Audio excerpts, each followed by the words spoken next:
fils de 2 ans et demi est naturellement attiré par mon iPhone. Il fait glisser les images sur écran. Est-ce mauvais pour lui? Alors Steve Jobs a eu une intuition remarquable pour nous rendre nos iPhones familiers, c'est de concevoir des interfaces qui correspondent à la sensibilité, à la curiosité des enfants.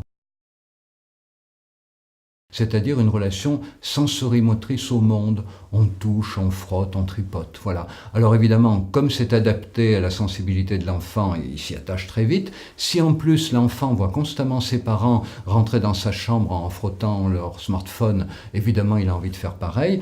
Avec quand même un problème, c'est que l'enfant qui joue avec un smartphone ou d'ailleurs avec une tablette, il réduit sa motricité à 2 gestes. Tenir, dans le cas de l'iPhone, frotter.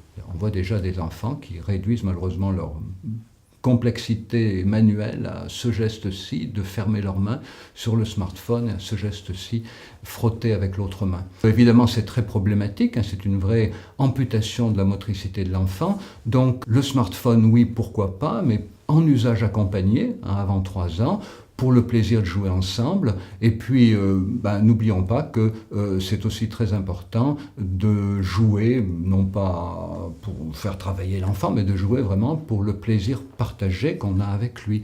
Là encore une fois, ce qui est important, c'est d'accompagner l'enfant dans une activité avant 3 ans. Ce qui est important, c'est la relation.